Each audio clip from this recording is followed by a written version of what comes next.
Just setting up, and then I will share the link in the chat for everybody. For the Zoom, for Facebook, or for? It's going to be a YouTube one, and then I'll put it on Facebook. Raghu, you've already shared the YouTube link, right? Raghu, we are already live on YouTube. I would just make sure, Raghu, you're highlighting the speakers so that whoever's talking is highlighted. Yeah, it's only showing people who have video on. But you could then highlight speaker view, and so that you just show. Okay. Yeah, I'll do that. Yep. Or you could spotlight people. You would spotlight video. Got it. All right, guys. So I'm gonna. Here's the link. We'll start. We are already live, Raghu. Since a while back. So I've shared that link on the chat. That's it. So should we share this on Facebook also then, Tyasha? Yeah, I'll just add it on that post itself where we had made the announcement, okay? Yeah, just give me a second. I'll put it on my thingy as well.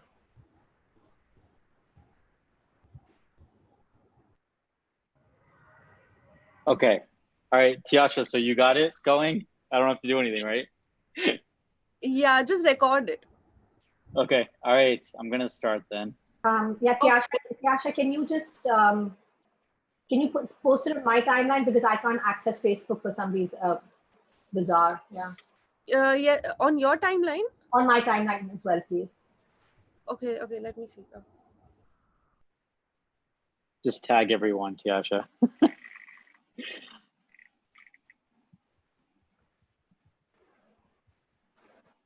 Okay. All right, Nina, you can start whenever you like.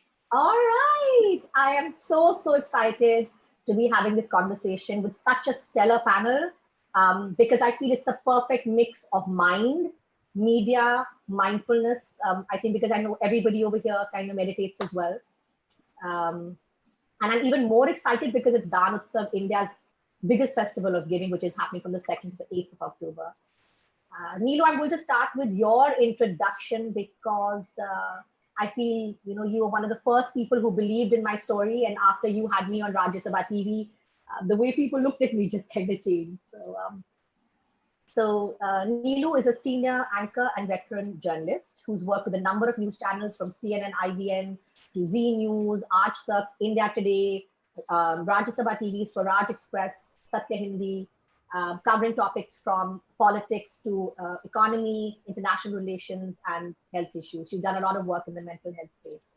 Very, very grateful to you, Neelu, for all the work that you do. A pleasure, Nina.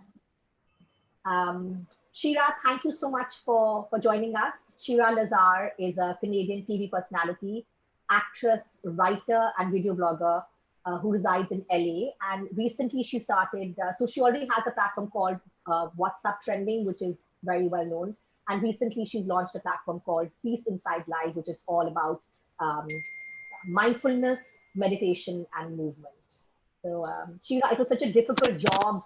Looking at your Wikipedia, there was so much to cover. And I was telling Raghu, I was like, how do I know? Hilarious. Yeah, no, you don't need to do that. We don't need that. We need to hear from everyone today, not about my Wikipedia page. Yeah. Richa, thank you so much for joining us. Richa is a psychiatrist and an actress, a theater and a film actress. And so she's based in Bombay right now, and she sees her patients at night in the US, which I find really, really cute and exciting. And Raghu is a psychiatrist, and he's the founder and CEO of the Minds Foundation. He's doing insanely impactful work in both rural and urban spaces in India and the US. And I'm so excited that we could do this together. And I really don't know how he straddles the multiple time zones with his team, but kudos to you, Raghu. Yeah, I think maybe we have to talk about self-care a lot next after this. Yes. I hear you, I feel you, I sense you. And a bit about myself. I'm a well-being crusader and a mental health advocate. I was responsible for setting up the well-being platform at Business World. And yeah, that's just about all for introductions. And today's topic is about how the media portrays mental health. Media portrayals of those with mental illnesses often skew toward either stigmatization or trivialization.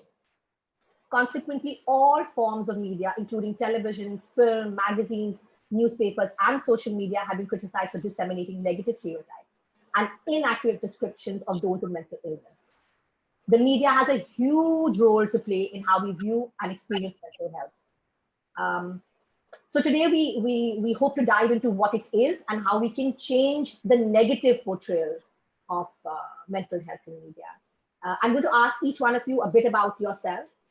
Shira, I'm going to start with you. So could you please talk about your own mental health journey, the social, environmental, and cultural elements that played into your upbringing, and how you made sense of your mental health growing up, and how this kind of played into your career and why mental health for you? Oh my God, that's a lot of heavy questions.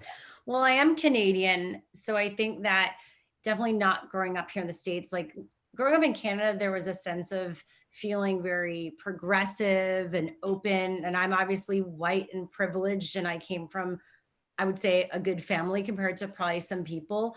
So in that way, I had a good head start, and I want to acknowledge that, right? Of course, there was some mental health issues in my family.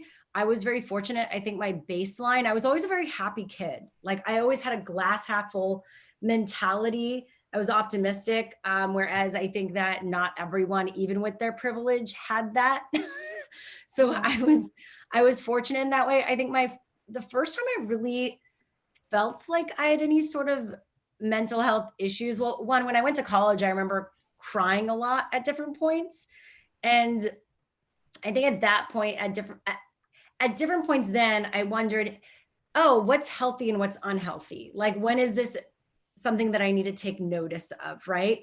And I actually didn't go to therapy until really more in my adult life, like in my 30s. I'd gone to therapy when I was younger, like a psychologist, when I was having some issues when I was in elementary school. But I kind of skipped over this whole gap of my life where, because I was just an optimistic person, I think I had this assumption, and a lot of people did, that I was just always like a positive, happy-go-lucky person. I could handle it. And I think now looking back, there are a lot of things that I probably was doing that I was very much not aware of, that wasn't necessarily working for me or others in my life. There are patterns and routines that started then to unravel as I got into my 30s, and probably didn't deal with those things. And so my 30s, they started showing up, right? They bubbled up. And specifically and I don't want to make this too long because there's other people here, but I'd lost a pretty big job with a major news organization here in the US, and it was very public. And that was when a lot of, I think, my issues that I never dealt with or focused on came out full force. Issues probably with, I never was an addict, but probably abusing alcohol a bit. Issues of infidelity, which stemmed from probably a bit of like a sex love addiction. And I hate to say that because that could be questioned by depending on what therapist I talk to, the idea of addiction or abuse. But I think I was definitely indulgent in making decisions that weren't necessarily the best for me or for others. And I had to come to terms with that, and losing that job, I think, and everyone thinking my career was over. It was like career suicide. It was the first time I felt like, oh, I could see how someone could be suicidal. Like, I felt like, why did I work so hard at everything if this was my destiny? And like, it was like my life came closed, like kind of closed in on me.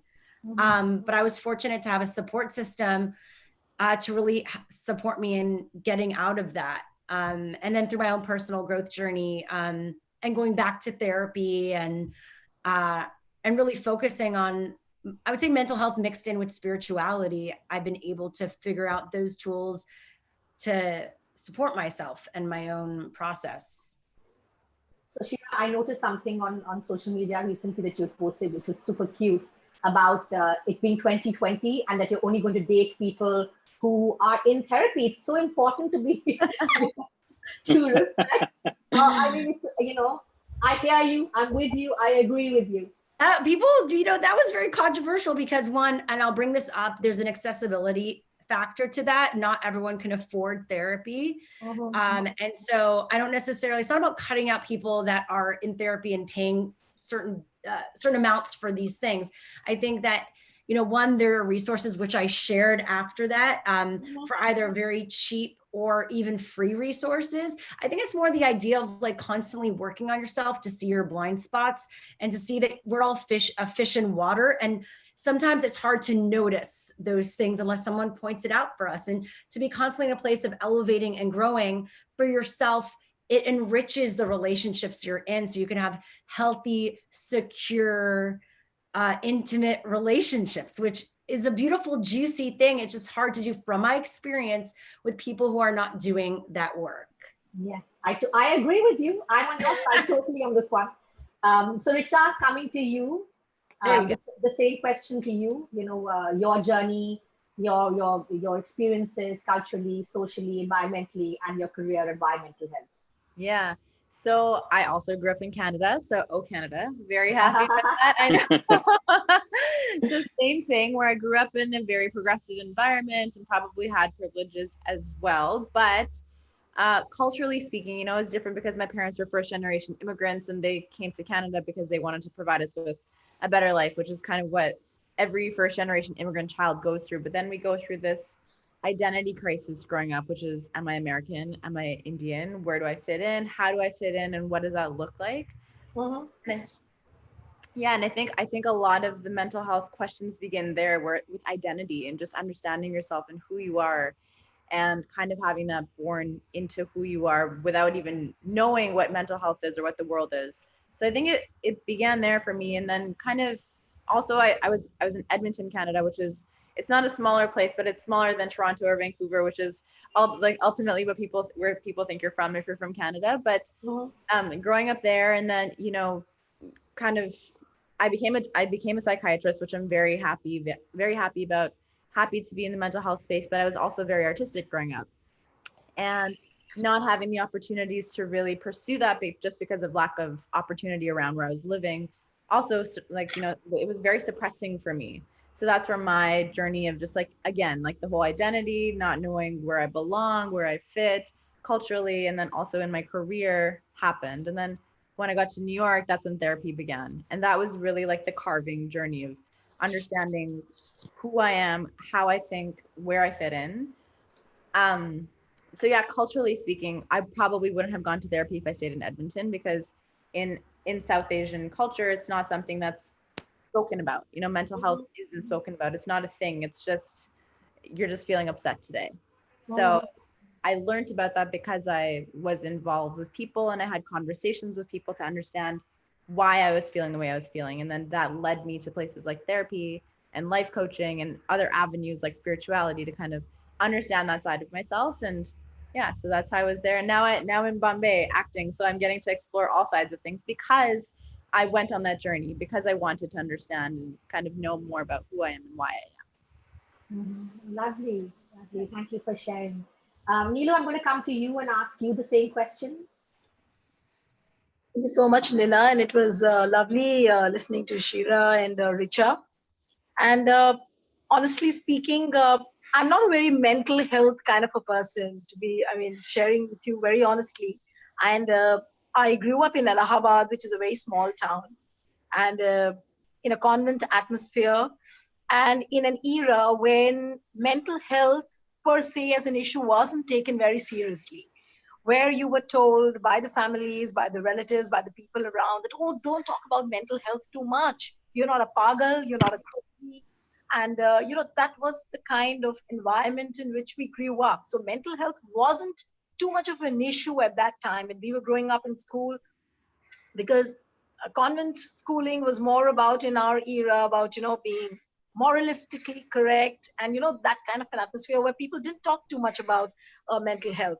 But I think developed my mental health sensibilities only when, after I lost my dad. I was very young when I lost my dad. And then I realized that it does mentally impact you. What is happening in your family, what happens in your career, the way people treat you.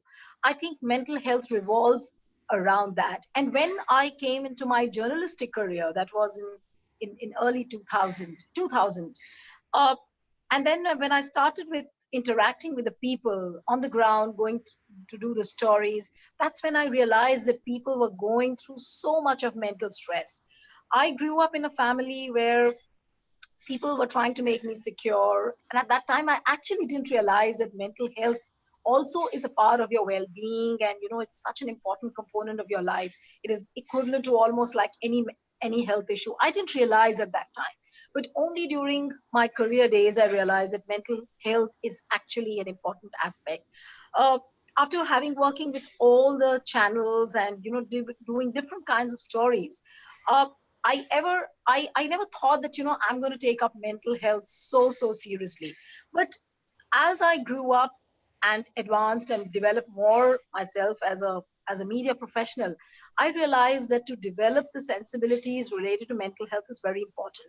Like, for example, if you go down to a village to cover a story, uh, knowingly or unknowingly or inadvertently, you end up hurting the sentiments of the people over there by asking them brazen questions, which might just hurt them. So, during those times, I realized that it's very important with the kind of questions you shoot out when you put out a mic and ask a particular question. You can either be insensitive or you can be sensitive. And that's where I think you make a difference.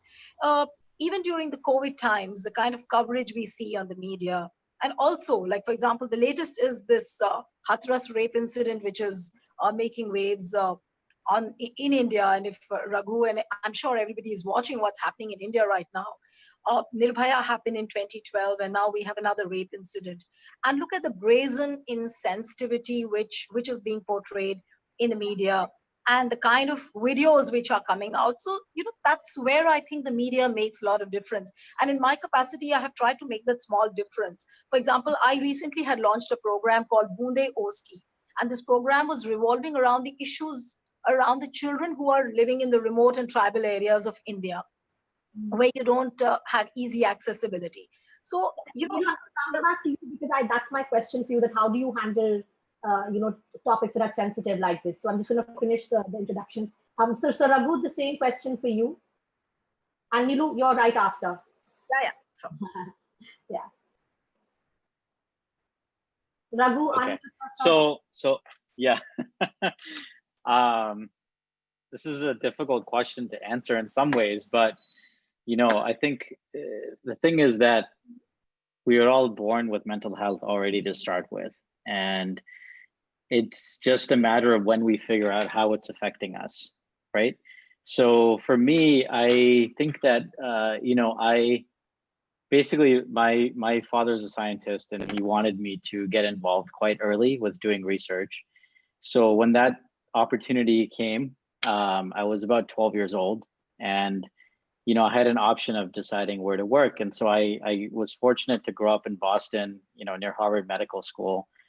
And I had chosen to work with a neuroscientist, actually, because to me, for some reason at that point, I was still already very fascinated by the mysteries of the brain and, what makes us human. And I think I've always been attached to the human experience. And, my parents grew up in India and they moved to the US, but then I actually did live in a pretty small village, my mother's village, called Unapur, which is about 6 to 8 hours north of Hyderabad, from 1.5 to about 4 with my grandparents and uncles. And so now as a psychiatrist, it's interesting to think back to how that period of time might have affected me in terms of attachment or even the experiences that I had and kind of what makes me me. So having done the research, fast forwarding to my high school years and then into college, I was doing a lot of research and I felt that it was good, it was important, but there was always this sort of flame inside of me of, my mother always said that I don't care what you do with your life as long as you become a good citizen and contribute to the world. And my father said that you have to get a good education and do well in school because that's the only way that you can empower yourself and move forward. So I focused on those things and I had this flame and I was getting a bit tired of not seeing the impact on people who I was seeing really suffering. So I actually went to Bihar and I was working in Bihar for a few months in 2009 to 10. And that experience was, you know, the first time that I was exposed to what real human suffering is, not, you know, blanketed by my family in India.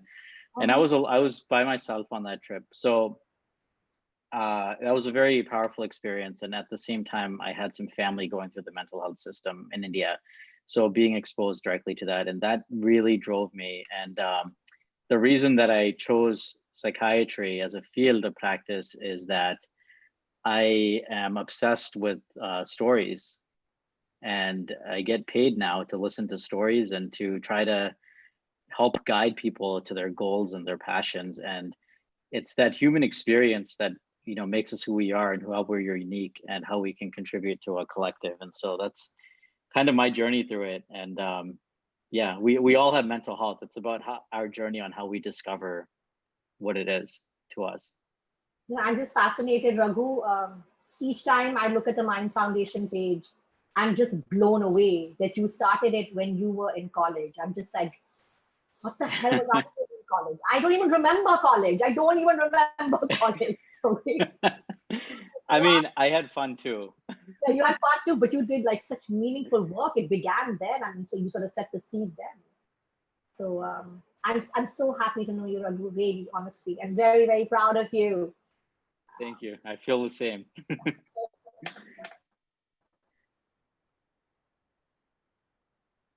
That was the end, Raghu.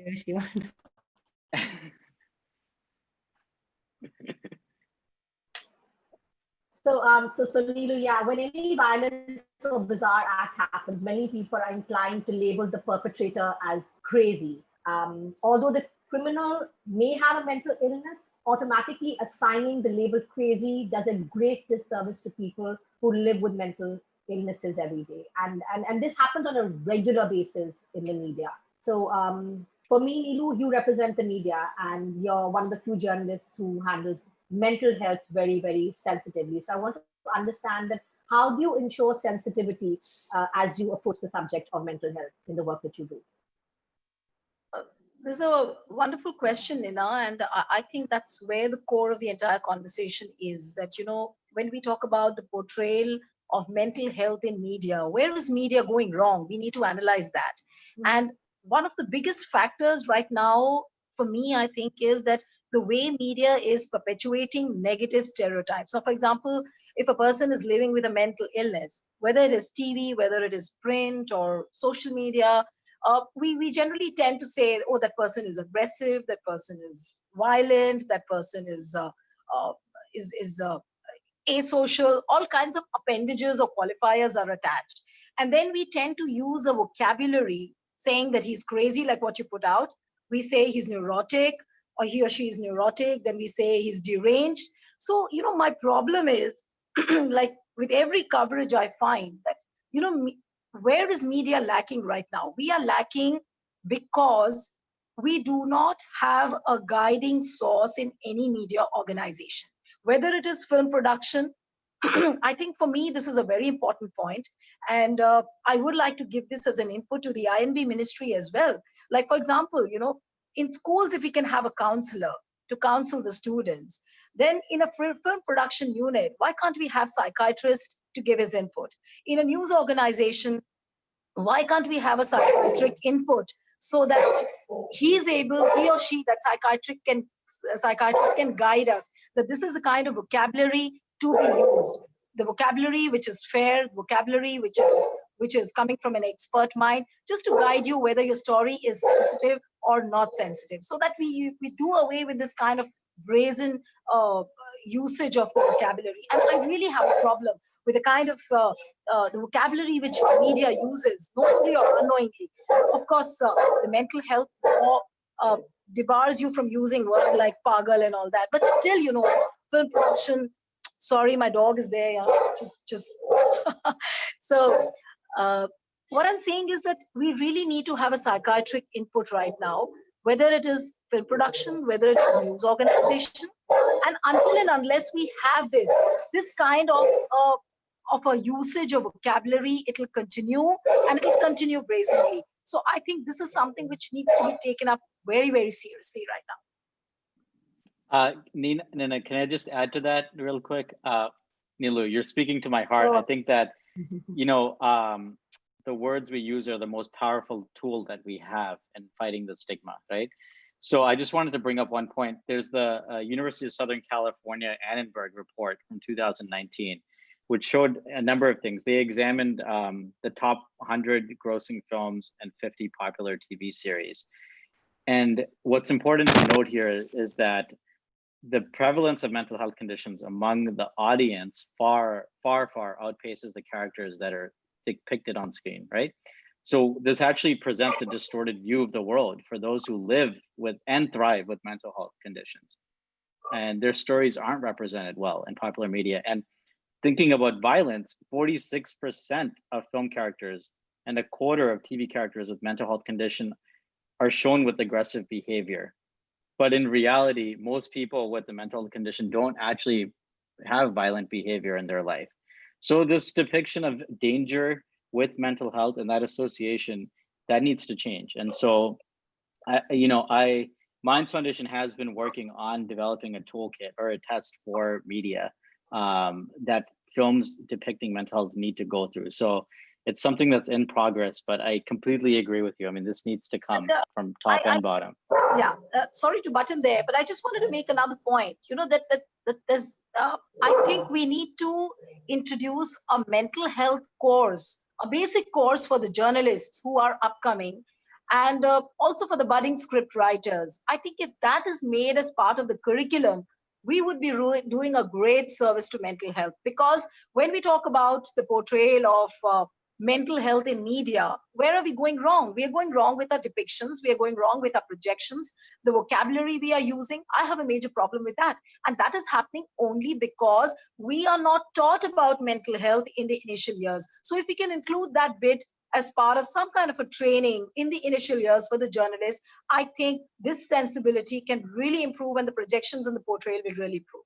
Over to you, Nina.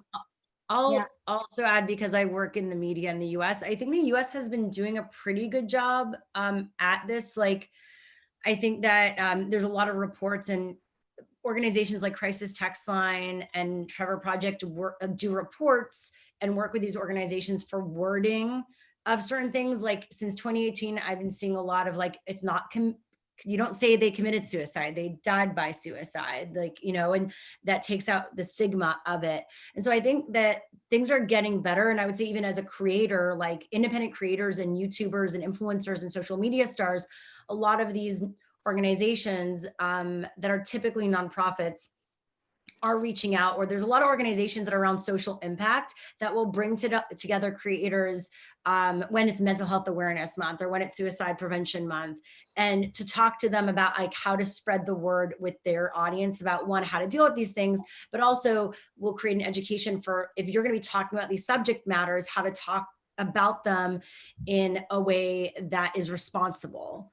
Right. And so I do think it's starting to happen here in the US, and it has been happening. Obviously, it could always be better. Right. And I think even when Kanye West, for instance, like him as such a pop culture figure, and internationally, even when he came out about his own mental health, like I think there's a lot of people that would, say, oh, the word crazy came up, right? Like the use of the word crazy and the stigma around that too. And like, I think we're even aware on our radio show, and once again, we're more personalities than journalists, but we'll even be aware of like not saying that word crazy, right? Because that is there's a stigma behind that as well. When someone has mental health issues, like, why do we always say someone is crazy? It's like, that's not the right thing. So I feel like we're learning, and also making fun of people. If someone like him, who's such a character in a way, if he has some sort of episode, to not make fun of him for it and laugh at it, but say like, okay, there's someone's mental health at stake here, and we have a responsibility as the media to not poke fun at it. Absolutely. Yeah. You're absolutely right. And what I was saying, Shira, was that, there's another problem. Like you said that in US, you started becoming sensitive about the kind of vocabulary you are using. For example, you say people died of suicide. Now, we had such a high profile suicide in India of this Bollywood actor, Sushant Rajput. Every newspaper, every TV channel is using the word committed. And there is nobody to point out whether the TV channel, why are they using the word committed? They don't know the meaning. And is it because, and I have a question, is it because organizations and nonprofits around suicide and mental health aren't as prevalent there versus here? It's such a big thing now. There's so many nonprofits. They're trying to get the word out there. They're connecting with all these media outlets, doing partnerships and social media star partnerships. So it's now been a thing for the past 5 years. So maybe it is that there's a need in where you are in India specifically for either, I mean, obviously Raghu, you're here, the Minds Foundation, to say like, you're going to do partner. Maybe there is some programs that we could do, kind of bringing together some of like the learnings from the organizations here to bring it to India for some like expansion and education there. That could be really interesting. You know, Shira, actually, like what Neelu was saying right now, the word committed. So there are a lot of NGOs that are doing work in this space, and there are very passionate psychiatrists who are doing work in this space. So for example, I mean, Raghu also knows Dr. Patare. I mean, he's a champion. I see him on Twitter every single day. He will sort of tag whoever has written the word committed. He will highlight when people misrepresent mental health. So there is work happening. But of course, we're not as advanced as you know, the US or the Canada right now, but the conversations have started. And there are champions. And I feel honestly, Shira, the bane and boon of COVID right now, the boon has been that mental health has become front and center. So conversations are happening, and it's much easier for people to talk about their mental health now. But media sensitivity, we have a long way to go. But like Neelu right now, Raghu was talking about the INB ministry, Shira and Richa. I don't know if you know, that's the Information and Broadcasting Ministry. And I was not aware, Raghu, that you have a toolkit, because if you once your toolkit is absolutely I'm saying he should have a toolkit. Who knows? Who knows if you have one, Raghu? I have worked on, it's in progress, and I love the input of everyone on this call. When it's ready, we're going to push it, Raghu. When it's ready, we're going to push it. We're going to sit on Neelu's head and make sure she pushes out to the INB. We will. Nina, we can have a person like Raghu hooked on to all the Indian TV news channels and the print organizations so that he can give them some bit of counseling. Maybe you know, and I do go around trying to fix some of these. We've published in, you know, Huffington Post, Thrive, all these things about the power of language. What I will admit to, and I think, you know, Richa, you can maybe add to this, is that even mental health professionals, not everyone has changed their use of the words like committed. Right.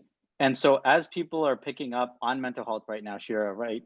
Everyone with COVID has realized mental health is important. People are jumping on the bandwagon. It's a sexy topic to get behind.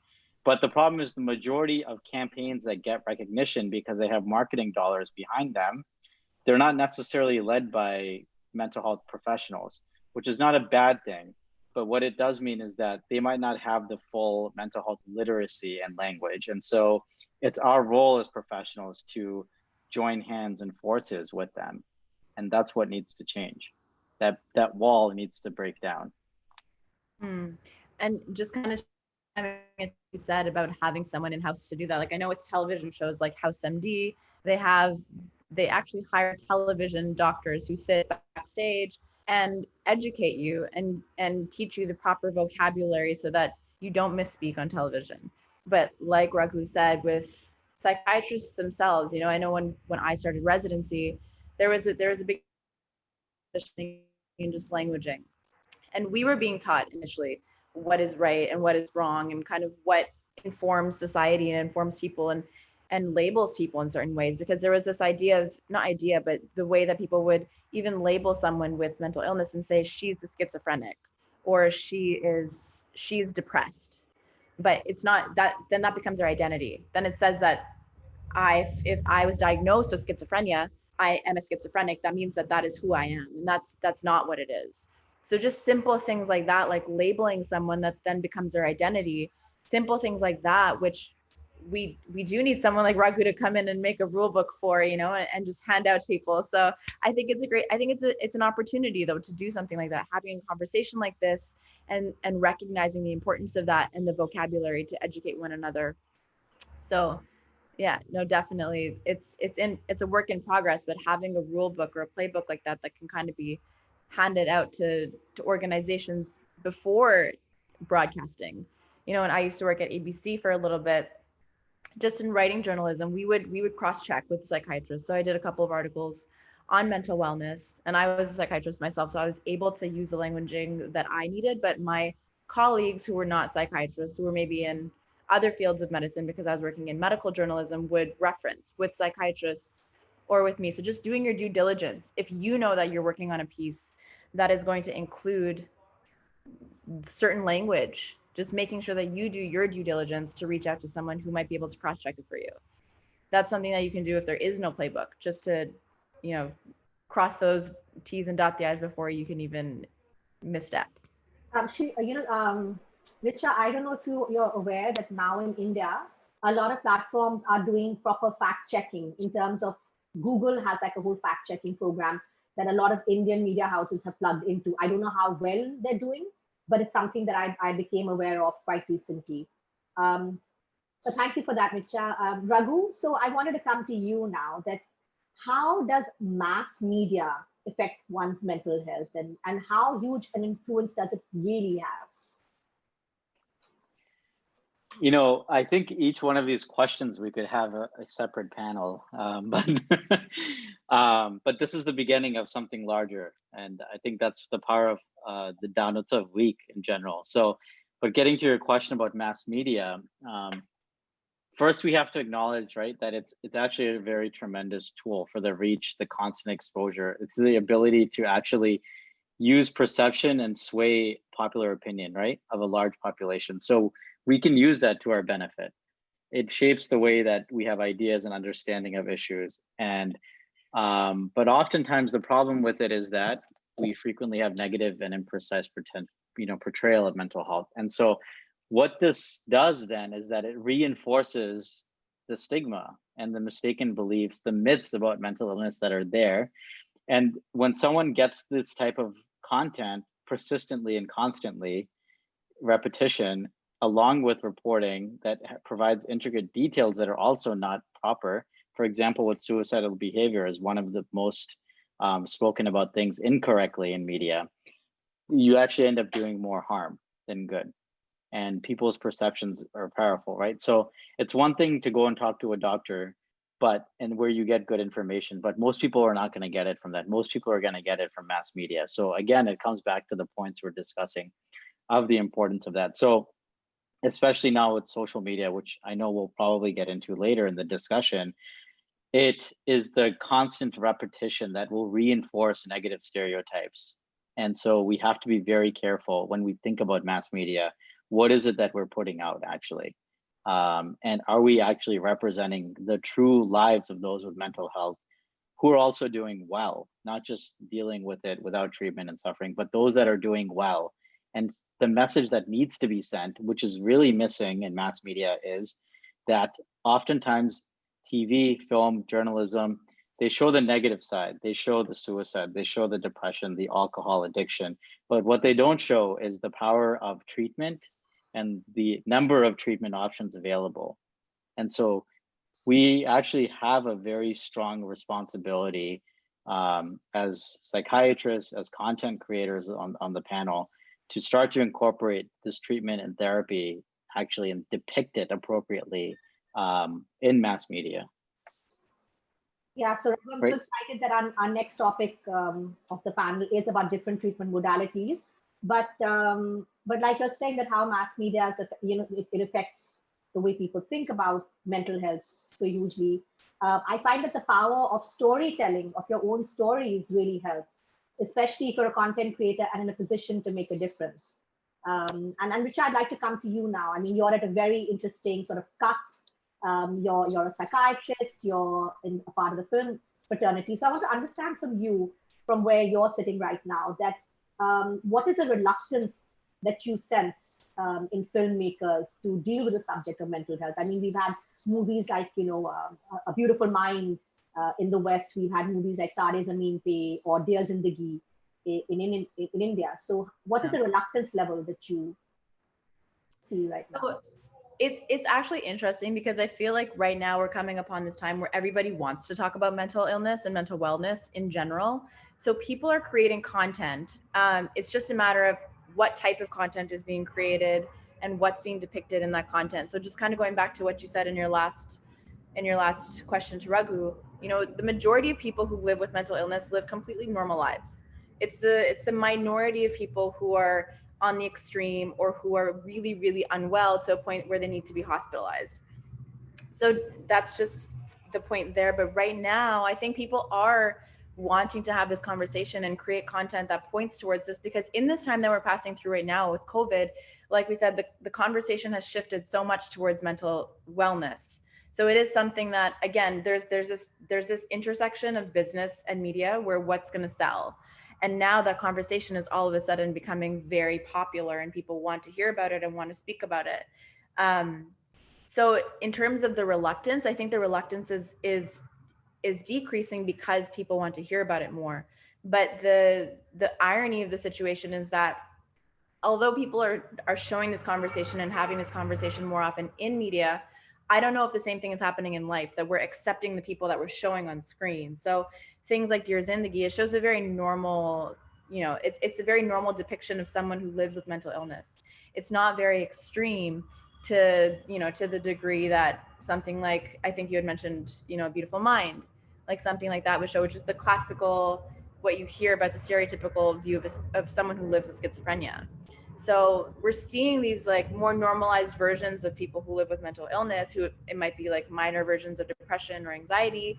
But then in real life, we still otherize those people and still put them into a box. So I think it's a matter of telling these stories and then also accepting them in life. I think when that happens, then we're telling the stories in a way which is actually effective.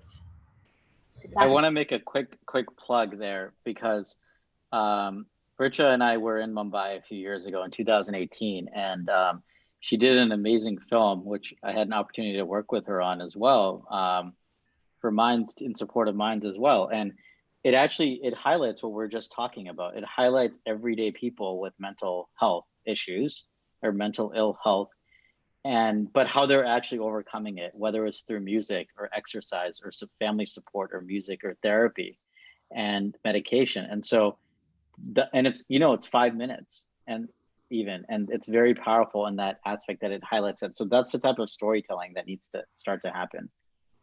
Can I just button with a point? Raghu and Richa both spoke about this, but you know, when you talk about the mass media, it's TV which requires a lot of attention right now, because and of course the social media like Twitter and Facebook and other social media platforms.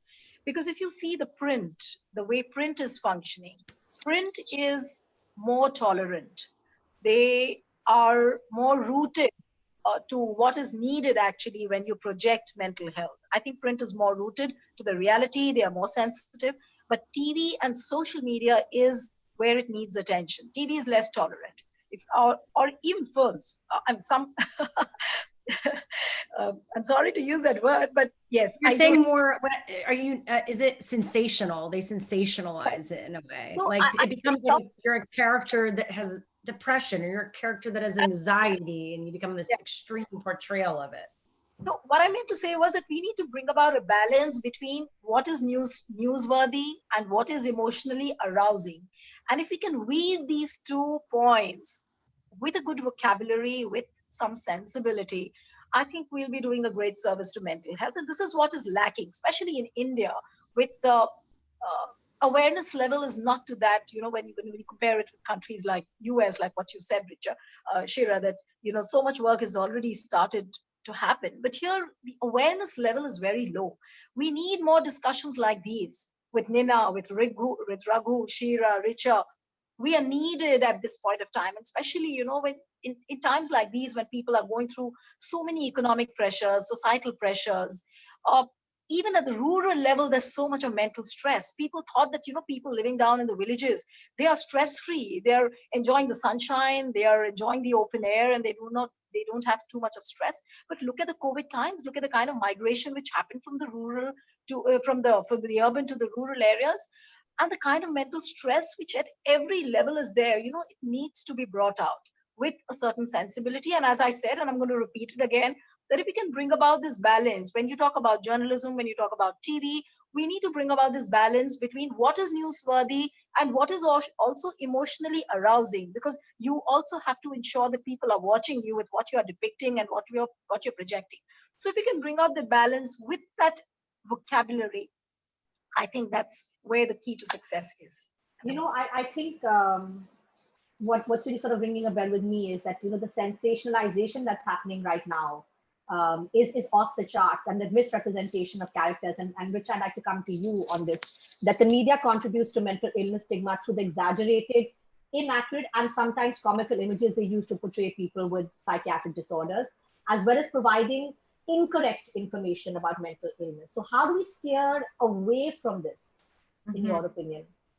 See, I think, again, so like the film that we had made, the Rise Up film, it's about creating narratives and showing narratives that are still emotionally engaging, kind of what Neelu was just saying.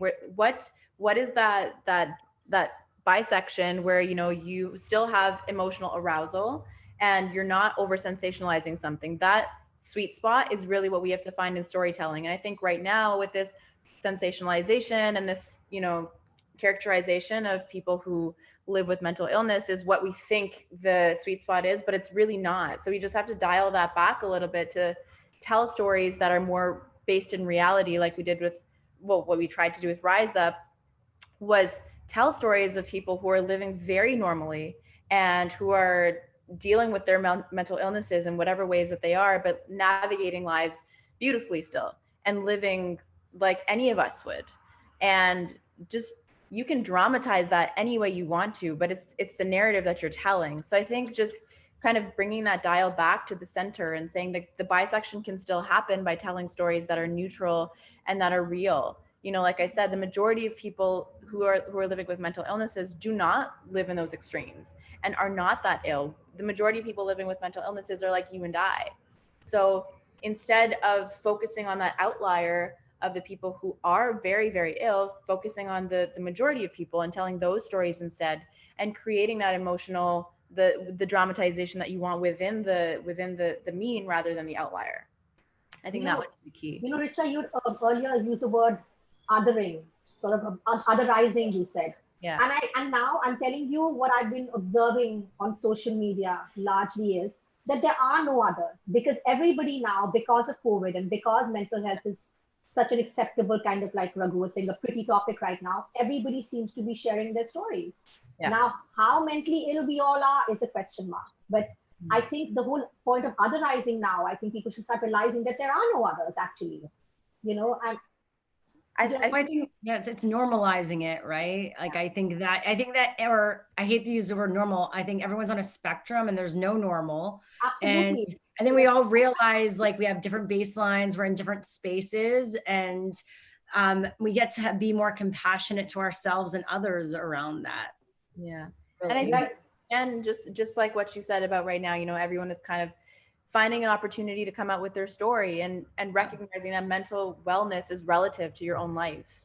And right now, in some way, every single person is experiencing some kind of change or stressor in their life. And whether or not it qualifies as a mental illness, it qualifies as a mental stressor. And navigating that situation, navigating that space and understanding that, like Shira said, it's a spectrum. It may not qualify as an illness, but it may qualify as a stressor that impacts your life. So understanding that, and that saying someone is mentally unwell versus experiencing a mental stressor, they're on the same spectrum. Yeah. And having empathy for that. Yeah. And I think oh, sorry. Yeah, Raghu, you go. I was just going to add, mine is a little bit over 10 years old now. And the reason that I founded it is the fact that, Neelu, you mentioned people often think folks in villages are very happy. Now, there is something about being happy in simplicity, but we started Minds with that intention of working in villages, actually, in 2010. And we started in Gujarat. And the thing that I learned very quickly is that we all have mental health. As Shira mentioned, the spectrum is something that we all talk about quite a bit. And at any point in life, you're at a different point on the spectrum. And it's healthy to have those different points. It's healthy to cry. It's healthy to fear. It's healthy to be scared. It's healthy to be happy. You shouldn't always be positive and have this toxic positivity environment from social media, which I know we will talk about soon, I'm sure. But what I learned quickly is that mental health has no boundaries. We all have it. Mental ill health, mental stressors have no boundaries. It doesn't matter if you're living in South Mumbai in wealth. It doesn't matter if you're living in Dharavi in poverty, or in Nepal or the US or India. We all get affected by it.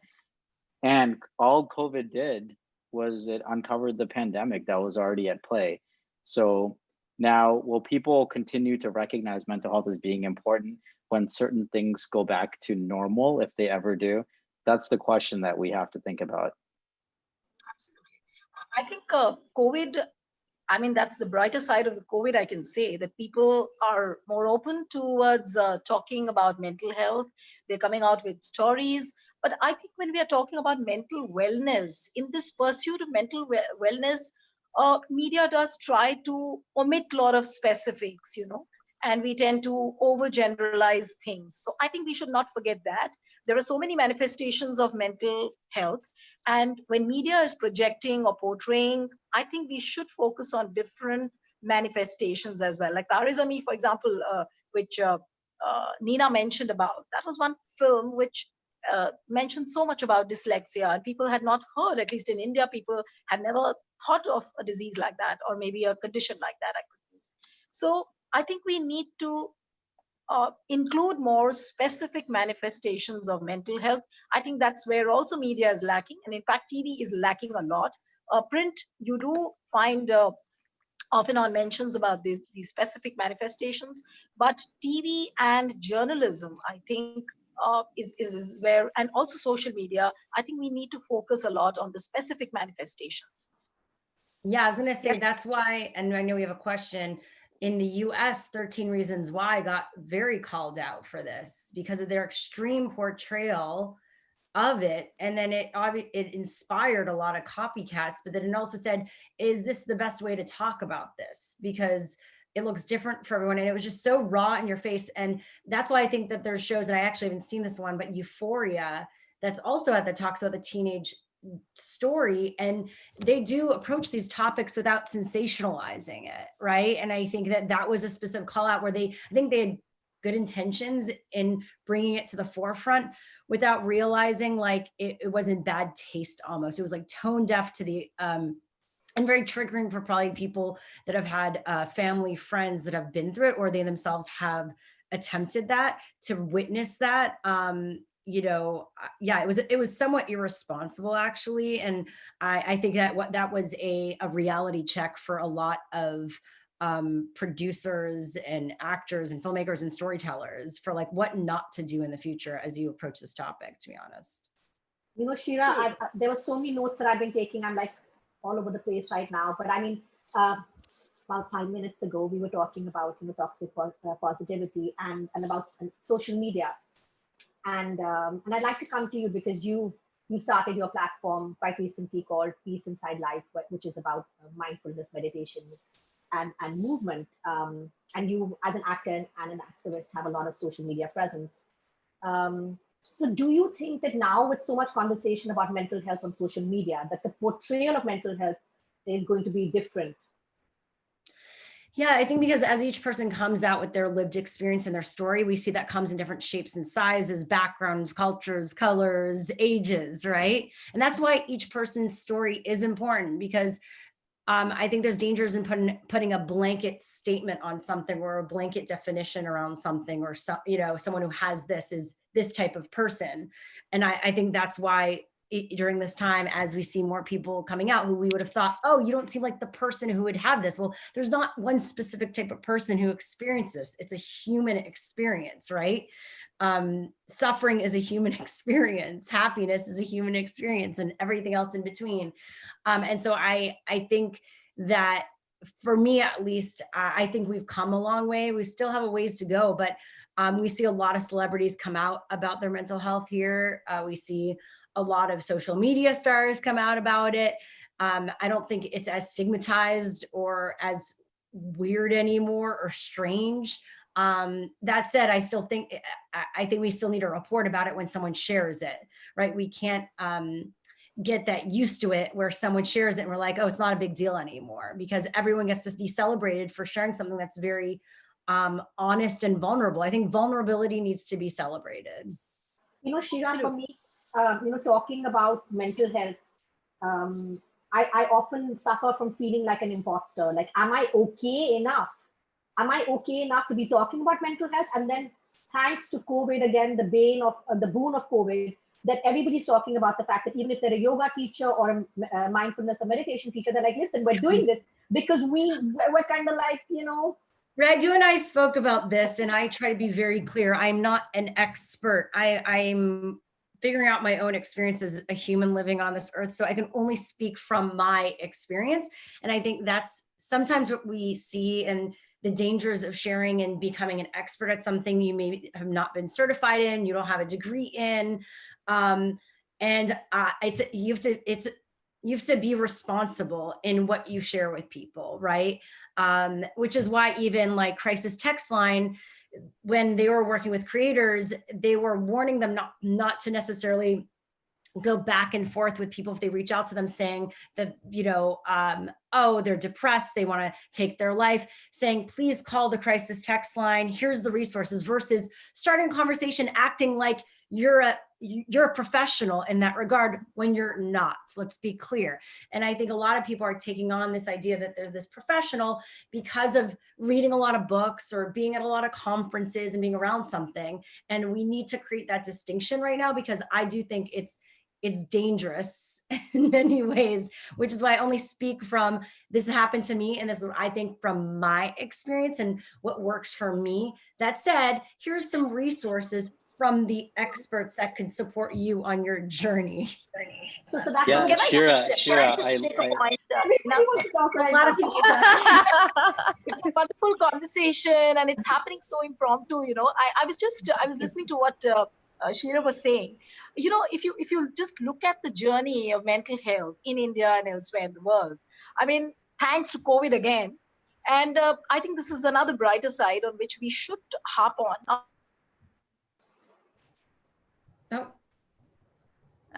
Oops, we lost Neelu. All right, she's gonna come back. Okay, Richa, Raghu, you wanted to say something? Yeah, I just wanted to. Go, Richa. She's back. Go ahead. Yeah. So what I was saying that there's not much of research which has happened on the way messages should be disseminated by media as regards to mental health. So I think this is the best time, because a lot of stories are coming out, and a lot of people are talking openly about their own depression, their anxiety, their stress. So this is the best time for media portrayal as well of mental health, because media mustn't have ever thought of tackling with mental health so seriously. So this is the best time, because there is not too much of extensive research which has happened so far. This is the best time to research as well as to how media should be disseminating information related to mental health. Yeah. And so that was actually the reason we got this panel together, is that's going to be the study we do after this together. Wow. What I did want to add is we're actually currently running a study on social media fatigue and burnout due to COVID globally right now. We teamed up, Minds in India teamed up with the big psychiatric hospital from Nigeria too, to spread it a bit more.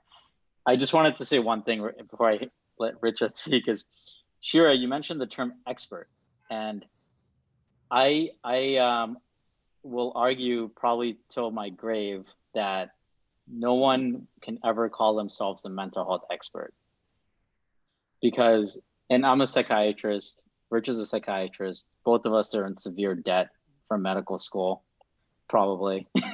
But the thing is, we're not experts, because the field of mental health is so large, right? You can be an expert in making an omelet, maybe, because there's some defined parameters, but you can't be an expert in mental health, because every human experience, like you said, you're a human sharing your experience of what works for you. That's unique. And no one person will ever become an expert in knowing pharmacology, Yeah, but you have a certain expertise in a certain space in what you're helping with. We do. So I would say that, give yourself more credit. And also I would say, I'm in an advocacy space.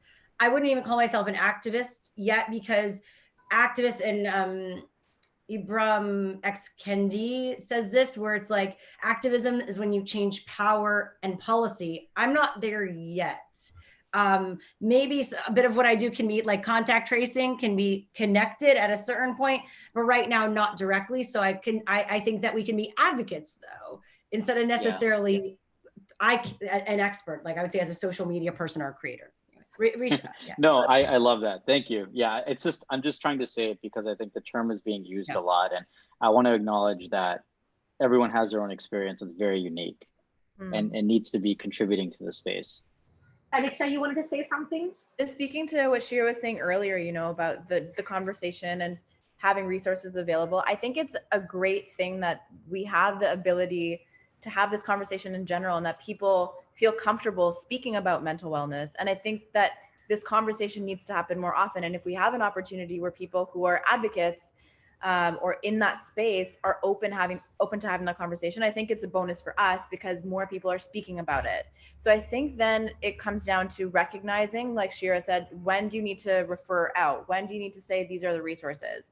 And if at minimum, people who are in that space of advocacy are holding a platform or having a space to have that conversation, recognizing when is it dangerous? When should I refer out? When should I have resources? So if there's space for collaboration where, right now we know that this very specific moment is happening where this conversation is taking place more often than not, how can experts chime in and say, here are some resources, or here is a space. These are key words that if people say these words, or if the conversation is going in this direction, refer them to someone, give them resources, or even just preface with that before you begin. Like Shira was saying, she says, I'm not an expert, but like, if it gets down to it, these are the resources, but in my lived experience, this is what I can share with you. I think it's important to say that, but also like holding the space for that conversation is a beautiful thing right now that we have so many people. Go ahead. So we have a question that's come in that, that thoughts on people in social media who post, who give help in social media, giving counseling or motivation without any formal training. And this is something Raghu, I wanted to ask you offline, but it's come over here. Somebody else seems to have posed this question. Is that, for example, a lot of people have been asking me now, why don't you do workshops? You can charge XYZ amount of money. And I've been feeling that I'm not qualified to do that. But so what are your thoughts on people disseminating information without the qualification beyond storytelling of their personal story? Yeah. I believe it was a few months back, and I might have spoken to you about it. Neelu, you might know about this, and Richa too, is there was someone in India, I think out of Mumbai, and she was charging for counseling sessions actually, and she had absolutely no credentials or licensing in psychology. And there was a pretty intense email sent out to all of the major NGOs in the mental health space. And so that's how I found out about it. And it was quite concerning because we all have our experience, like Shira mentioned, and it is very helpful to many people who can relate to you, and you can offer a lot. But the thing is that once someone becomes vulnerable and starts to share their story, if you don't have the skill set and how to navigate that, and when to know that someone needs serious help, needs to be hospitalized, or whatever the barriers are, you actually take on somewhat of a liability and responsibility. And it's very unpredictable which direction a conversation is going to go. And this is actually one of the dangers potentially of, if you are a major influencer and you start to offer these types of services, if you're getting messages, you don't necessarily, maybe you're so busy and swamped that you might not get to them in time when someone needs help, or the conversation gets to a point where you don't know how to handle it. So it's a bit concerning in that space. And then there's also a lot of folks who are offering these workshops like you're mentioning, and they are charging a lot of money, and they do have something to contribute to the mental health space. Actually, they do. I agree with that.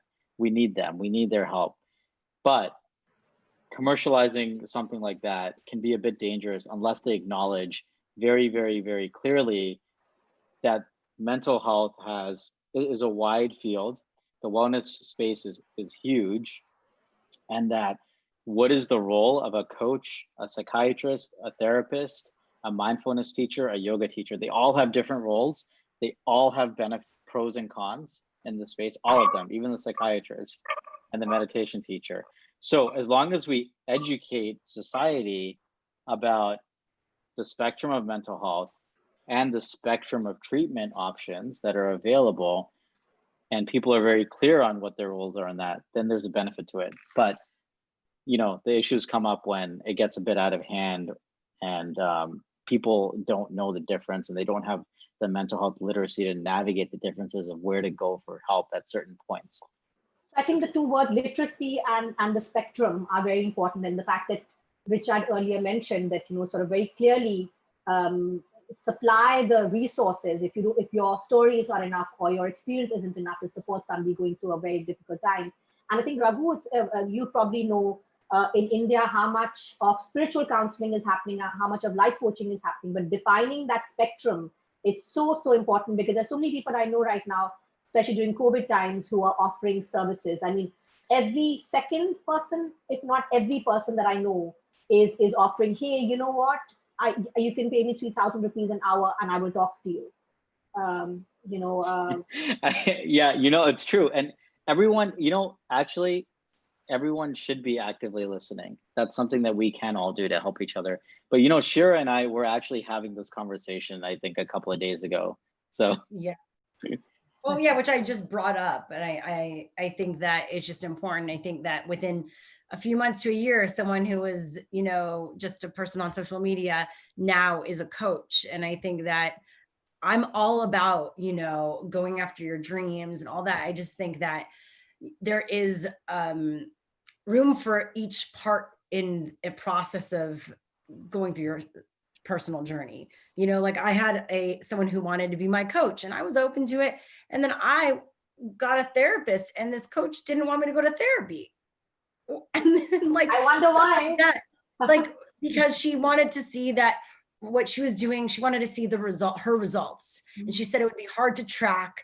And but moments like that, I say to myself, wow, it's dangerous if someone, thankfully I kind of knew what to say, and I had my own sensibility towards that, the therapy, and I wasn't scared to stand up for that. But for other people who don't have that confidence, maybe they would have been like, yeah, you're right, I've always needed therapy and wanted therapy, but I'm going to listen to you because you're my coach. And I get worried about people that are in those vulnerable positions, and if people take advantage of that because there's a bit of ego involved, right? In them being a coach or something. I quite agree. Out for what? Yeah, absolutely. It's a very significant point, Shira, you made here. And, this again, boils down and back to the main core of the discussion today, which is portrayal of mental health in media. Now, it'll give rise to stories like quackery in psychiatry. And I'm just thinking about that. It's just a wild imagination, because more and more stories are coming out. People would maybe caricature the psychiatrist, as has happened in the films, especially Indian cinema, where we've seen there's a negative portrayal of the psychiatrists. And they are shown as people who are neurotic, they are self-absorbed, they're not very caring. So, these kind of stories would would see plenty of stories like these. So I think we'll have to just it's safer to go to someone who's maybe a life coach than saying I'm going to go to a therapist, because it's almost like the people that go to therapy are really need help and their life's falling apart, and I'm an executive, I'm a leader, my life's not falling apart, I just need guidance, right, to break through the next stage. And I think that there's room for everything. I just hope that we don't create these walls around these things that are really important, right? And we understand where those things can help us versus hurt us. Yeah, Shira, I mean, I completely agree with you. I think there is actually space for all of these, and all of them can actually work together. Because I have one of each. I have a psychiatrist, I have a psychologist, I have a healer. I mean, that's where all my money goes. I mean, my mother asked me, where the hell is your money? I'm like, Mama, that's where it goes. Yeah, they're personal growth tools. Yeah. Yeah, the thing is that people forget is that it's easy to say, this is working for me, now I'm going to be a coach and give it to others. But you have to pause and think, what is it that you're doing? You're allowing yourself to go into someone's deepest, darkest parts of their mind, body, and spirit. And you don't know what's going to come out. And so if you don't have the training for that, it can get very dangerous. And so intention is also very important. when it comes to this. Yes, I mean, Raghu, I've observed, I mean, I've done a bunch of workshops, and when you do shadow work in a group, you never know what's going to emerge. You really never know. But Shira, I'd like to come back to you again, addressing your social media kind of positioning. That social media is an agent of change, but today there is so much toxicity on social media. So in your experience, because you have WhatsApp trending and you have Peace Inside Live, what kind of content do you think that people really enjoy? Oh my God, that's hard. I think it's such a range. I mean, I think that's the reason why TikTok is so big here, is because we want something mindless and easy and fun, because we want an escape from the heaviness of what's happening in the world. And then I think on the other end of the spectrum, people want really thoughtful, impactful conversations, right? And then others are kind of stuck in the rat race of it. So I think that social media has had like the most extremes, pros and cons to it, right? Where it's a double-edged sword. I think it's done so much. If you watch, please watch The Social Dilemma on Netflix, because it really goes into this, where there's so much positivity that it's created in terms of movements and positive change as we see. But then on the other side of the spectrum, it's really made us into, I would say in a way like robots, or we're almost feeding into a machine, right? It's like, do we have a choice in terms of our own behaviors and what we do? Or are we just like trying to keep up, right? And like, at what point do we gain our individuality back in a way, and freedom? And so it's a moral dilemma, an ethical dilemma right now that we're going through. And it is scary, because as much as it could empower us and inspire us, it could also make us feel as shitty as we've ever felt. Yeah, that's so true. That's so true. Yeah. Risha, I think you were going to say something before. No, so Raghu, I wanted to ask you that what role do you think that social media plays in destigmatizing mental health? Because we're all on social media more than ever before now. So. Yeah. And just a quick point of what Shira just mentioned is that, when you look at isolation, because humans are social creatures, is that there's a study out of University of Pennsylvania, and it actually showed high use of Facebook, Snapchat, Instagram, all these, it actually increases rather than decreases feelings of loneliness. And so though you feel connected initially, it over time makes you feel more lonely and actually diminishes your overall well-being. So these are just things to think about, because some research does need to be done more so on what happens when you're engaging on social media. I used to do a lot of research on addiction, specifically cocaine and marijuana, looking at pathways, and Social Dilemma highlights this, where there's that dopamine release of reinforcement of addiction, actually. But what you get when you're human to human contact is oxytocin and actually that bonding hormone, and that's not happening with technology. So there's some missing. Now I forgot your question, but I was just about social media. Yeah, I mean, we become like zombies in that way. Destigmatizing. Yeah. Oh, so right. Yeah. So what role does social media play in destigmatizing mental health is what my question was. Okay. Yeah. This comes back to everything we've talked about. I think there's a role for it in the sense that it's a mass media platform. So you have access to so many people. It's democratized in many ways. So what that means is that the role is that it has lived experience stories that can be, and the content can go out. It can help people maybe not feel so alone.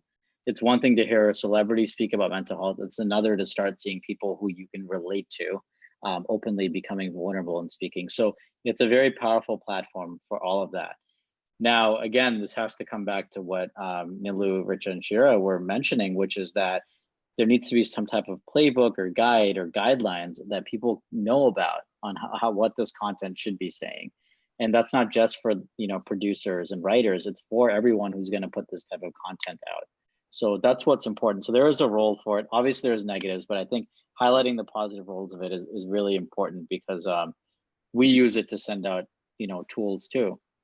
So my next question is going to be both for Raghu, you, and for Richa and anybody else who'd like to chime in after. that, we're stuck to our devices today and consuming content like incessantly. So how does this affect our internal script? You mentioned loneliness is one of the things that actually happens, but how does this affect our internal script?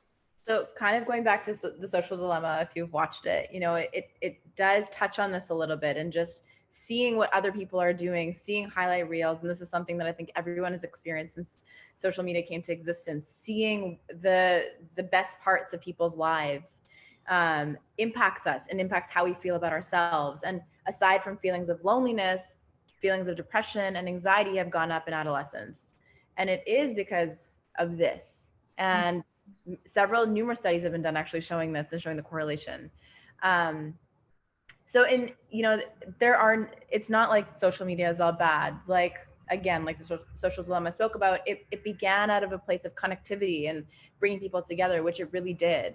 And it created a space where you could collaborate and have conversations. And aside from doing that, it is that double-edged sword where there is the beauty of the connectivity, and even doing this and having a Zoom, like through COVID, having panels like this. But then on the other hand, also just seeing the flip side to it, which is a lot of things that you then aspire to, but then sometimes there's this unrealistic expectation of what you would like to be or should be. Like these filters that are coming up on Instagram, that like I saw there's like a cute face filter, and it's literally just this. So the one thing that's happened is that since these filters have come out, there have been people who have gone into plastic surgeons and said that I want this filter on my face. Wow. References. So just that, and the idea of what we think we should be, that's been changing because of social media, is what we think we should look like. So yeah, and it's like, if you think about it, we always had access to that through TV and film, but I think with social media, it's that on steroids, right? It's like in your face, 24/7 accessibility. It's just so different. It's at a different level, which causes more people to go in for like facial surgery to look like these filters. They did see a correlation, which was so crazy, with when Facebook launched and smartphones and all that and accessibility, and literally suicide, including 7 to 12-year-olds, I think, which was, or I don't know specifically that age range, but it was like 7 up, which was horrifying. Right. And so it really worries me about the future and like what we're all doing, while we're providing all these tools at our fingertips. What are these platforms doing to take responsibility for these shifts in behavior? Because they have a responsibility. So Raghu, I want you to talk a little bit more about social media and the effects of, social media. Sure. On adolescents. Yeah, responsibility is important. So then we will come to you after that. Yeah. Okay. Yeah. So, basically, I think the effect of social media, this is important to think about in youth, given that India has the largest youth population in the world, which is very powerful. So first of all, some of these points were mentioned. Richa, you mentioned, though social media is a powerful tool, it provides this inadequacy about your life, right? Or your appearance. And even though we consciously know that a lot of what is presented on social media is manipulated, it still subconsciously affects us, right? It makes us feel insecure. It makes youth feel insecure. It starts to have them compare everything to each other. And even the dissatisfaction and envy you get scrolling, you still do it because then you become addicted to it. Then there's this fear of missing out, like the FOMO, right? Which we had before, but it was a little bit harder to check up on things. But now it's like every single second or a few minutes, you can pick up your phone and get an update. Whether you're driving or sleeping or whatever it is, you can do it, and you end up missing out on real world relationships. And so this is really key to think about, because as a kid and as a youth, a lot of how you develop is actually through human connection and relationships and interacting with each other on sports fields and clubs and activities like that. But if you're stuck and glued to the device, you're actually inhibiting all of that development. And so that's really important. And just a funny story on that. I was at a bar a few years ago in Boston, where I grew up, and I was going to get a drink, and I looked to the left and there was a girl there, and she was on her phone, and I literally saw her go through at least 4 dating apps swiping, and the place was packed. So it's like, why did you even come if you're going to be glued to your phone? But I thought of that. Wow. So then, did you ask her out? Did you approach her? I don't have that kind of confidence, Shira. Well, we got to work on that. Yeah. Yeah, well, true. Okay, so and then it leads to depression, anxiety, right? So we already have high levels of depression, anxiety, but the things that we just talked about, the fear of missing out, the isolation, the inadequacy, also cyberbullying, that can lead to even increased rates of depression, anxiety. We need face-to-face contact. That helps us reduce stress. It helps us reduce inflammation, and all these things exacerbate existing mood disorders. And so the last thing that's really important for youth is cyberbullying, right? The last numbers, this is pre-COVID, at least 10% of teens, they report being bullied on social media, right? Or having actually been subjected to offensive comments. That's 10% is huge, guaranteed that 100% underreported, basically, right? That's an underreported number for sure. More people are being bullied. It's happening even more now with COVID. And rumors start very hurtful. When we grew up, we didn't have smartphones and social media. If you got bullied, you got bullied to your face, Yeah. right? And it ended when you went home. Now it's nonstop. Good Lord, yeah. So, and then the last point I'll just make is the self absorption that can happen, and that actually ends up causing you to be more self-centered, to actually distance you from actual real life connections, right? So there's very, very important things to think about, and heavy use of social media at the end of the day, it actually unmasks a lot of underlying issues of stress and depression, and just makes your mood and overall mental health even worse. So it's just very important to use it as a tool in your toolbox, and just make sure you're conscious of it and how it's impacting you. Yeah, But don't let it Raghu, control you. Yeah, Raghu, Control, but sorry, go ahead, Shira. Go ahead. no, I'm just saying, don't let it control you. Just be aware of when you decide to choose things versus it choosing you. Which is kind of, again, what the social dilemma goes into, which is the other side of the coin, that technology at some point, their aim is to see how long you can spend on their creation. And that addiction factor comes into it. And before you know it, you're spending your entire day on your phone because of the addiction factor. So yes, we have this responsibility to ourselves to try and balance it, but we also have to understand that this is happening to us, that we are becoming addicted to our phones and that we are becoming addicted to technology and social media because that's how it's created. So understand that. So, I mean, Richa, what I'm hearing from you also is that it's important to take time off then, right? Yes. To do a social media detox. It's so powerful because I've done it, Richa, and the first 36 hours, I'm like, but no, I don't have any apps on my phone. No, I don't have any apps on my phone. Yeah. It takes at least 36 to 48 hours. And I want to ask you, Richa, like Raghu was talking about adolescence, that what is the correct age then to allow children to be on social media? That's such a difficult thing to even say, because kids mature at such different ages. But I agree, like when we were young and we didn't experience cyberbullying, and when you went home it ended and you didn't have to face that on social media, there's a point where children and kids don't understand what they're consuming either. There's this thing called the Blue Whale Challenge that was happening a few years ago, where kids were encouraging, children were encouraging one another to commit suicide. And it was a challenge that was happening across the world. So, when a vulnerable population of people, which is kids, when this comes into their hand, they experience and they see things which they don't understand. Sometimes they don't understand the finality of death and that you can't come back. That's also a thing, So I think it's difficult to say what age, because even, growing up in today's day, social media and technology in general does have positive implications as well for children, and just the learning capability. The fact that COVID is happening right now, kids are at home in preschool and on Zoom and just like navigating this space.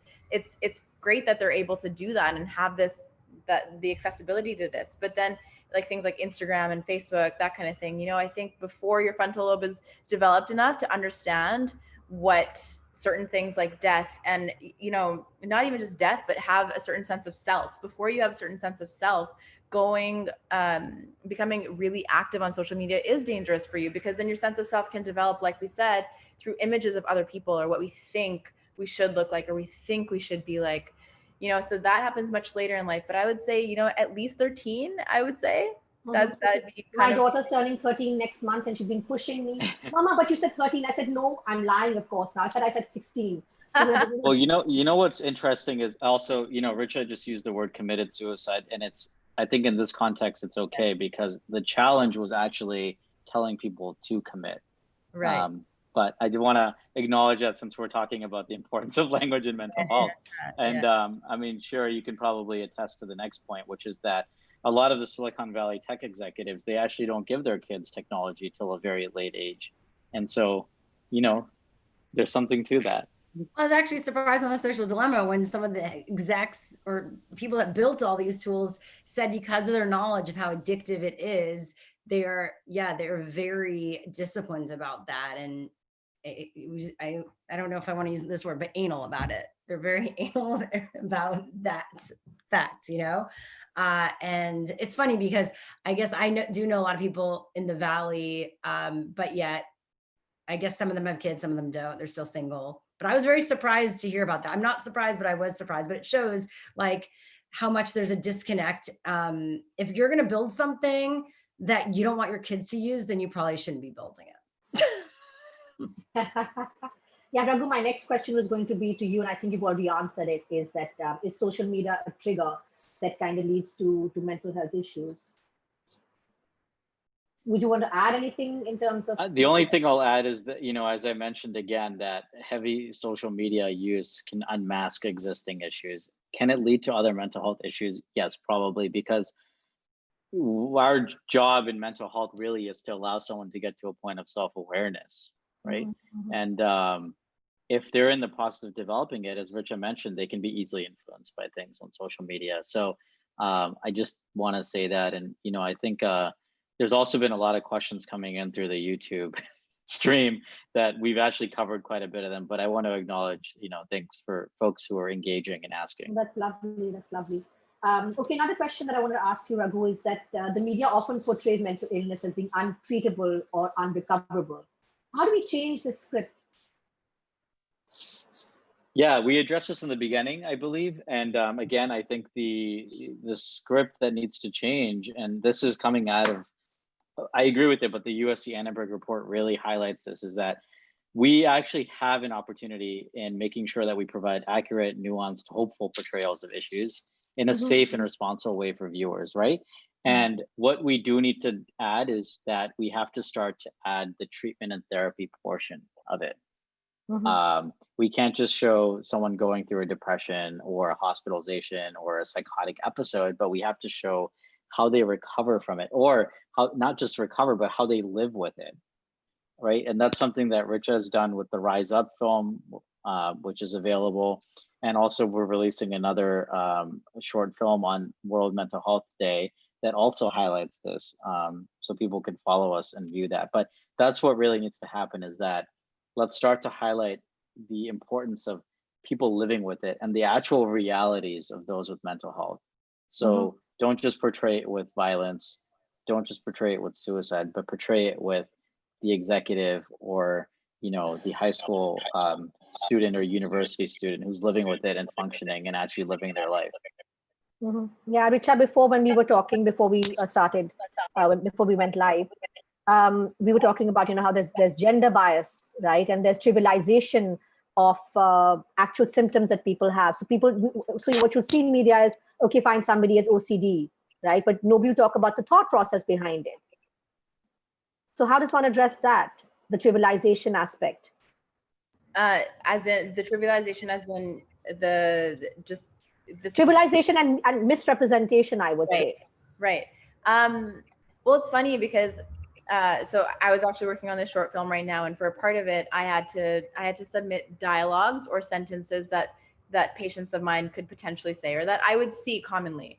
And when I was writing, I was writing a different variety of a patient who might be depressed or might be experiencing anxiety, or might be hearing voices. And my initial instinct was to go to, okay, the most common scenario would be a female this age who would say this, or male this age that would say this. And that was like, because I'd say female age this, and then I'd write a sentence.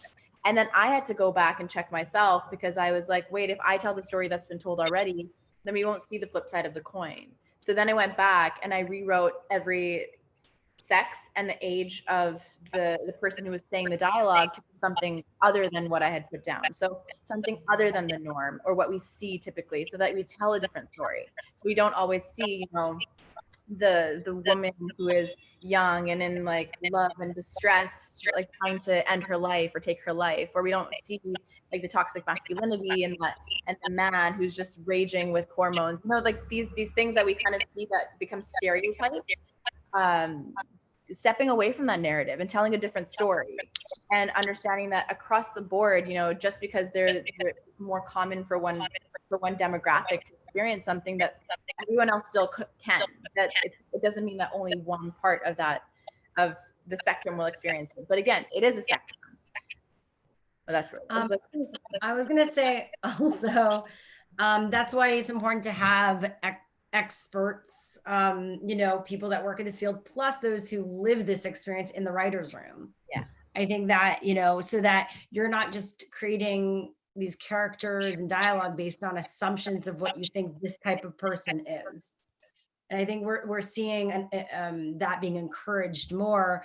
And I believe productions stepping up to do that more, because otherwise they'll get called out for, once again, sensationalizing it or creating just like a cliche character that has something, and it's irresponsible. Yeah, because I mean, the articles that Raghu had shared with me, which were very informative, they sort of mentioned the gender bias very, very starkly, that, you would see men as being portrayed as having being psycho killers, and women being depressed and suicidal. So yeah, I mean, that definitely has to change. I think, Neelu, you wanted to say something?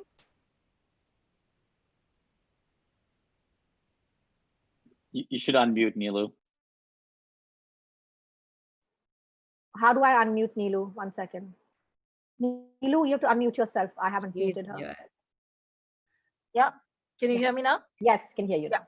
Yeah. So what I was saying, that we have to refrain from generalizations, like what you were saying, that gender bias is there. Now, Sushant Rajput case, what has happened? There's shock, there's awe. Oh my God, there was an actor who was smiling, who was doing well, who was wealthy in life, and all of a sudden he's shown as a person who was suffering from depression. So of course there's gender bias. And this was one point I wanted to make, and also one bit where I wanted to intervene when you guys were talking about the social media, but I didn't want to disrupt your conversation, because it was so good to hear all of you.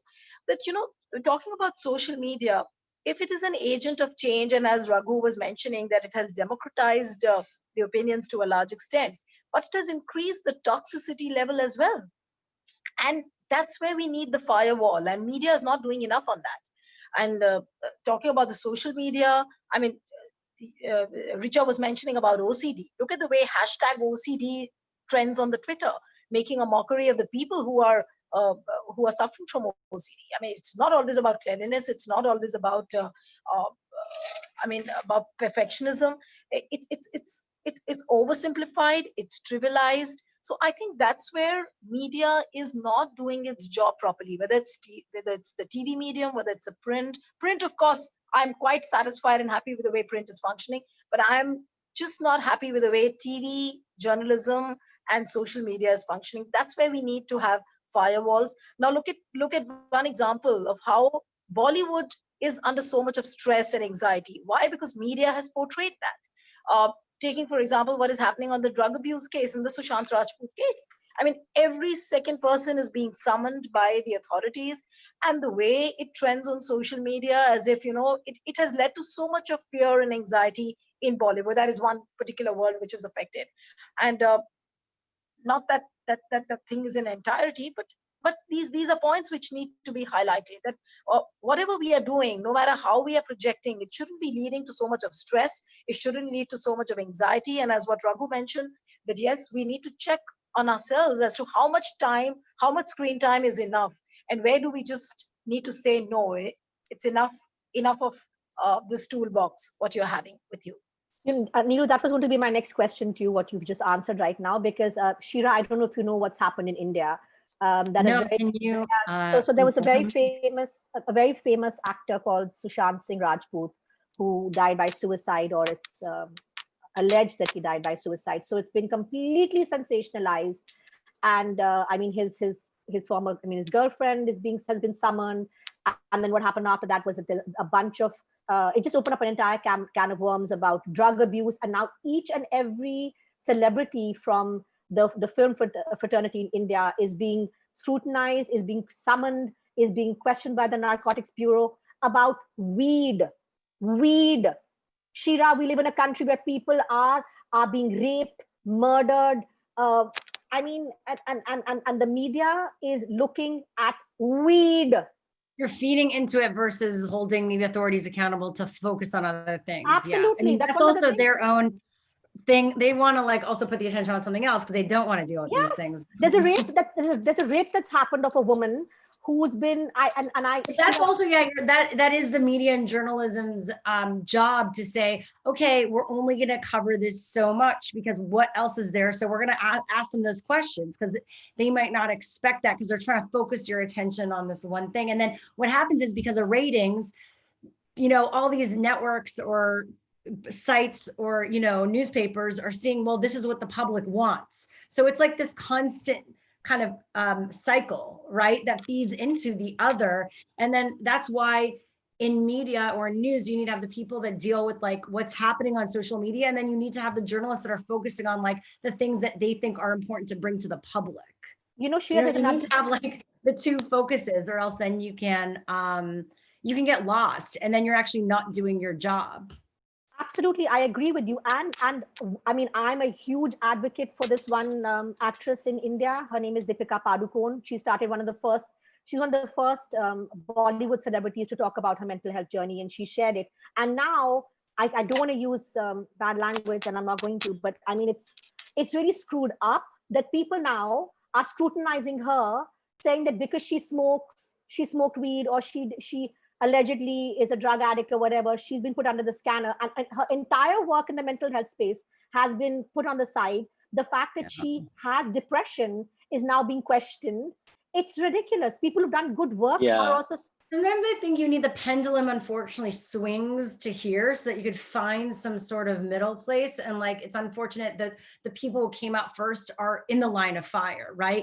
That's what happens when you kind of lead the way in these movements, unfortunately, as people are trying to figure it out. And it is unfortunate because ultimately I think that hate and that bullying is from people that they themselves are unhappy. So it's kind of like, that's the unfortunate thing, because you could bring it up being like, oh, maybe there's some questions because of drug use, but to like put down everything she's done in her advocacy work is ridiculous because of just other choices. I just want to add on that. Raghu, it's alleged. I mean, it's alleged, but you know, we worked with Deepika very early on when they started, and you know, she's very passionate about mental health, and it's powerful, and we need advocates like that in the space. One thing I want to add is that addiction is a part of mental health. Yes. Forget that. And it's not a weakness. It's not something people are doing intentionally. Addiction is an actual diagnosed thing that has treatment options if it's addressed. So we have to address that, because the portrayal of addiction in media is part of this conversation, which is portrayal of mental health in media. Yeah. It's not pretty. It's not, I think we have this idea because someone has like their light on and they're doing it in their room, their confessional, like this process is not a pretty process all the time, right? It's not like a red carpet process. It can be messy. And I think that that's also a society, our own journey we have to acknowledge for ourselves, and in acknowledging it for ourselves, we can then acknowledge it for others. And just because you've said you've come through to the other side doesn't mean it doesn't come up again, right? You can relapse, you could there's so many parts of it. It's non-linear. And so that's just, I think, part of the education in itself, unfortunately. I think this conversation could go on for the next 5 hours. It's already 11 at night. Yeah, I know. My God, Shira, you're like kind of fading, and Raghu, I can see that too. But thank you so much, everybody, for joining. I do have one final rapid fire question for everybody, and it's one thing that I want to know from you: that what is that one thing that people can do to help change the way mental health is portrayed in the media? So, Richa, I'd like to start with you. That one thing. Richa, to unmute yourself. Sorry. One thing that they can do to change the way that mental health is portrayed in media is to not point fingers and just to normalize the conversation. So when they're having the conversation, actually, when we say it is coming from a vulnerable space, but just say it, and be okay with just saying it, because when you just say it, it just becomes a conversation and it doesn't become a thing that we're, trying to hide and we've been hiding for years. We're coming to a point now where the conversation is becoming common, but let's remove the stigma from it ourselves before we look at the other person. We judge ourselves before other people judge us. Yeah. And it is coming from a vulnerable space because we have made it that way, and so have other people. So let's normalize that conversation and just feel okay having that conversation. And also, for just the flip side that I just wanted to say quickly, as a viewer of social media, we also have a responsibility to not believe everything that we see. Like right now I'm wearing this, but I like, you think I look professional? I have shorts on underneath. Like, I have pajamas on right now. Exactly. Like we all like it's all deception and perception. And we need to also be smarter as viewers to know that everything that we see, we should not believe, and be critical of what you see and what you absorb. So those are the two things on both. So Shira, coming to you. That was so thing. good. I was like, yes. I guess the first thing that popped up instinctively was to share your truth unapologetically with non-judgment, and that give that gift to others as well, right? In creating a safe space for others to share with non-judgment. Yeah, that's so powerful. That's so powerful. Thank you, Shira. Neelu, what is your one thing that people can do to help change the way mental health is portrayed in media? Your audio is not very clear. Is that to me? Can everybody question is to me? The audio isn't very clear. Yeah, the question is to you, Neelu. Okay. So one thing which I would want to focus is that media itself has been put in bad light, and I would not like to go into those reasons, because media is totally agenda driven. It is controlled by the government. I would not want to go into those specifics, but yes, if we really have to do justice and a great service to mental health, we need not be agenda driven, and we need to show the real picture. That's what media is not doing. And I'm being from the media fraternity, I'm pained to say that, but yes, media is not doing its job the way it should be doing. So if it's honest, if media is not agenda driven and it's showing the reality, I think we'll be honest to mental health. Thank you. So Raghu, I'd like you to answer the question, and I'd like you to sort of wrap up and do our thank yous. Okay. Before we put you to bed. No, okay, that's not gonna happen. But to answer your question, what can media do to change the perception of mental health? Everything that Neelu, Richa, Shira, you've said, I 100% agree with. The one thing that people really need to do who work in media is to actually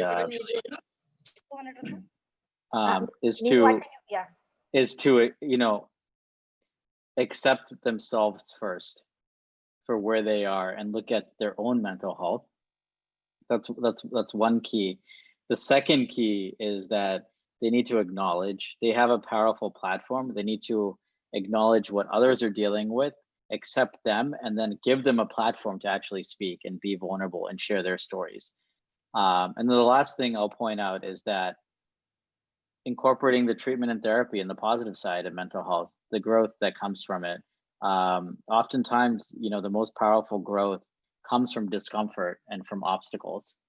And so if we can highlight that, and if media can help highlight that in mass media and get the messaging out appropriately, that's where it is, because we have a real opportunity, those that work in media, those that work in the mental health space, to start to come together.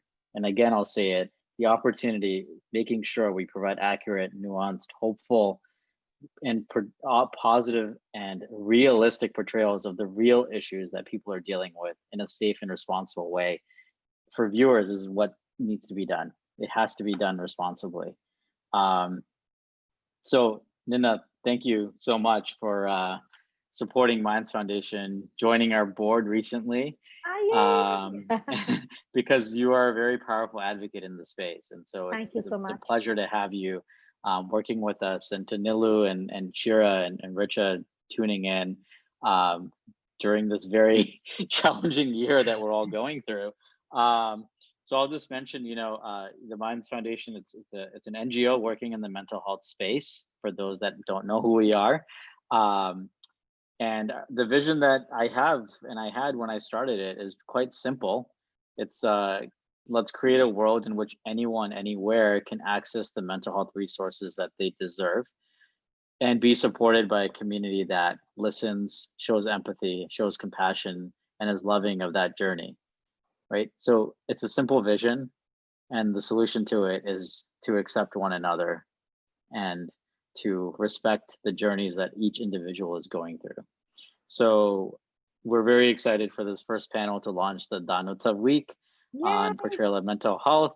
And thanks for everyone who's tuning in. Apologies on the Facebook stream, we'll get things working, but this video will also be posted up for future viewing as well. So truly honored to be on a panel of 4 powerful women from all over the place. So yeah, thank you so much. And I'd like to add that thank you, Tiasha, Roshni, and Ambika for like all the tireless work that's been happening across time zones. So thank you. Yes, the Minds Foundation team is amazing. We're about 99% female staff. That's why you're doing so well. It's true. Thank you so much, everybody. Thank you. Yeah, thank you. Bye. Bye.